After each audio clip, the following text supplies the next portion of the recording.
So I want to talk about PhD admissions, and I want you to not only get into a PhD program and do really, really well, but also do something that you actually like to do and that you're really, really passionate about that particular thing. So I want you to get into a PhD admissions and then, get through the process and do really well. But then as well, also be targeting something that you actually like to do. So if you don't know me, I am Professor Dave Massack. I'm an associate professor of innovation strategy and entrepreneurship, and I created this whole reciprocity project to give back. All right, so in terms of PhD admissions, what should you be thinking about? So you're thinking right now is, what is the best possible school that I should get into? And you're thinking really broadly, and you're probably thinking of, all of the best schools that are out there, Princeton, Harvard, Yale, all of those Ivy League schools. Problem is, everybody else is looking for those schools too. And so they have a lot of admissions. They have huge amounts of admissions that are getting into there. So you have a lot of competition against other people. And so there is a trick in terms of figuring out how to do this and also finding something that you like to do and that you love to do. There's a real big difference from what everybody else is telling you.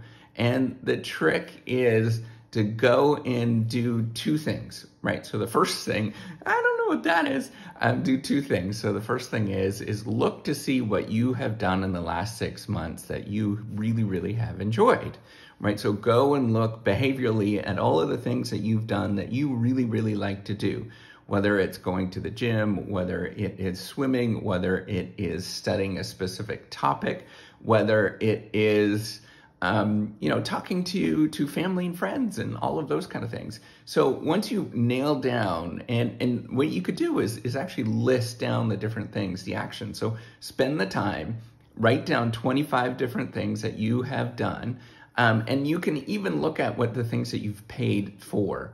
And that's going to give you a really good indication. So go for the last 6 months looking at what you actually have paid for in your bank account that you kind of enjoy, right? Or you spend the most amount of money on, right? So that's going to give you a priority of something that you should narrow down on and that you are really, really going to be excited about, right? So whatever that sort of pleasure point or you spend the most amount of money on or something that's a priority in your life, that's going to narrow down what you should focus on and you should think about.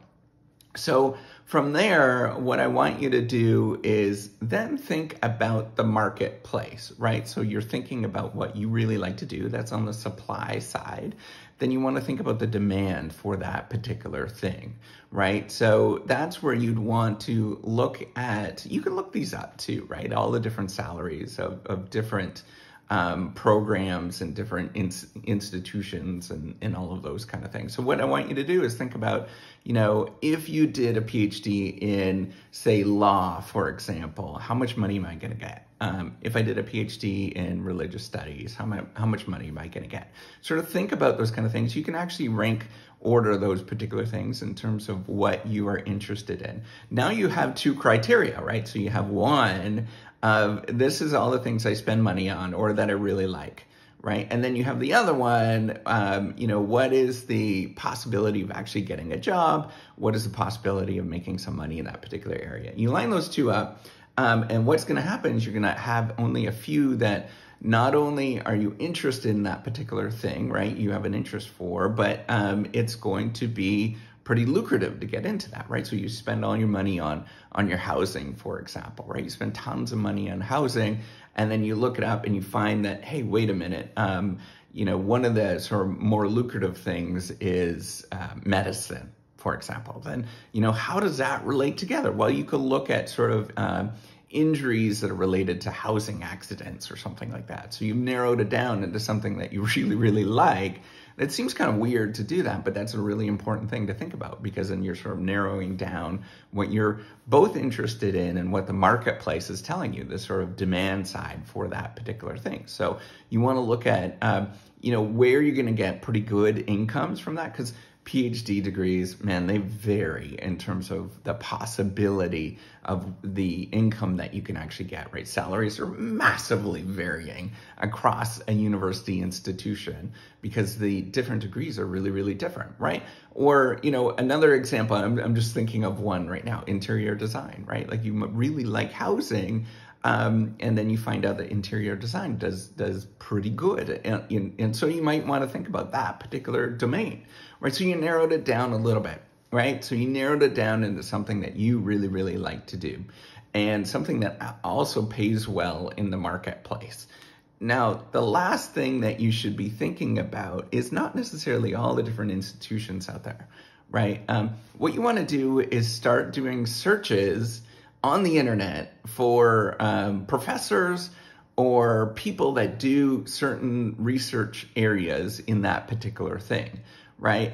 So you might even get a little bit more fine-grained instead of just like interior design, right? There's going to be some people around the world that are doing that, but then you want to narrow down and think about who are all the people that are doing interior designs about, I don't know, bathrooms or whatever, right? Like something really specific that you really enjoy about that one particular thing. Or maybe you love, for me, I used to read business books and I couldn't sleep. They kept me up. And so I don't even read those anymore because I can't sleep if I get into those, right? I just find them too exciting. I'm always like, oh, that's awesome.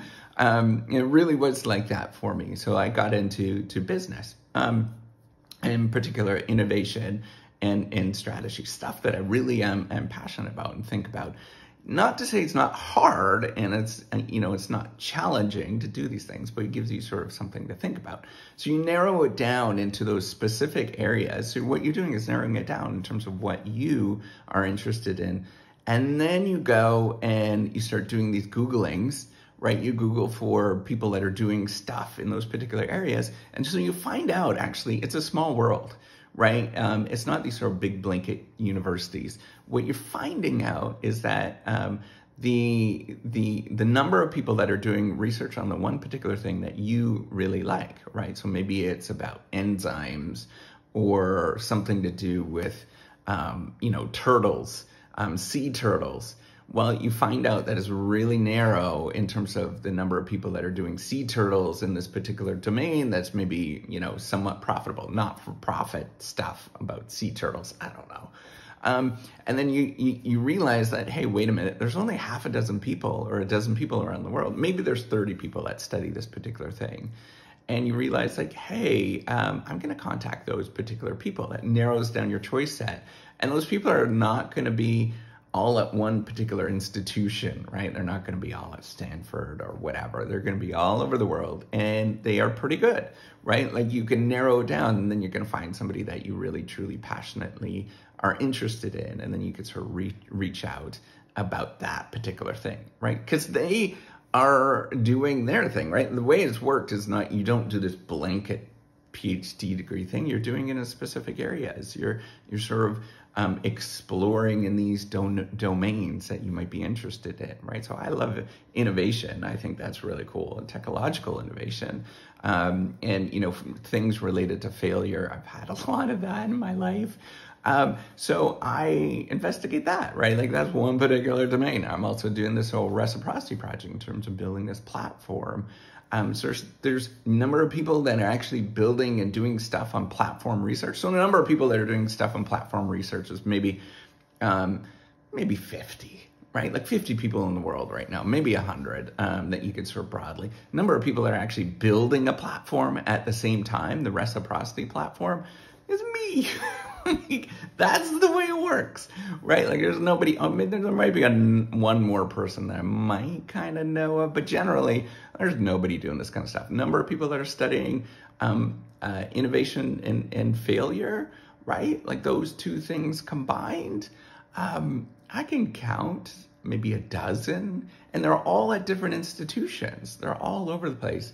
Now, here's one thing that you should be aware of when you do this, right? So, at the higher end institutions, so Stanford, Harvard, Harvard's a little weird, but as Stanford and Princeton, they don't necessarily do things that are practical that everybody talks about. is not going to be in the sort of zeitgeist of what we all talk about. They have really random stuff. It's called like theoretical stuff, right?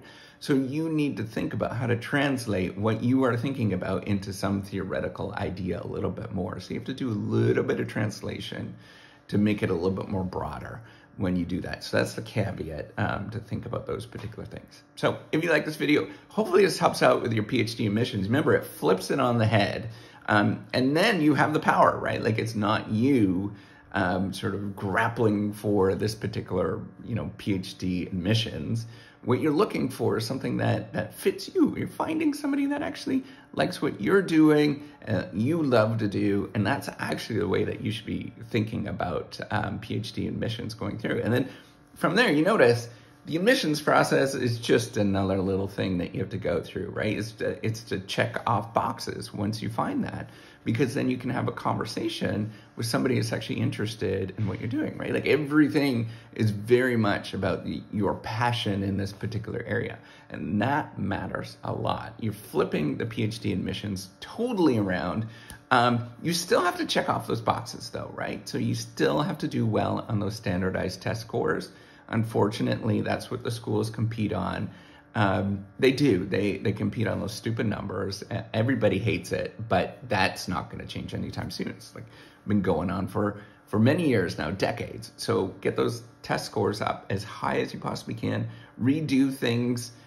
Do all of that kind of stuff. If you start doing this, if you think about it, but here's the thing: once you identify what you need to do and what you're interested in, right? You might take a little longer, might take another year to get in.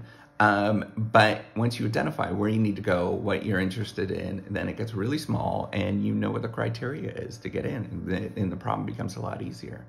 So, and then you can sort of check box these things, right? So you can get what they're looking for. Boom, boom, boom, boom, boom. You get in and you get out and you get a degree that you actually really like and that you're loving going forward. It's tough, but you're still gonna like it a little bit more than people that go do other things and sort of think about this very broadly. All right, take care. Have a wonderful day. Hopefully this helped you out. Give me a thumbs up. All right, bye.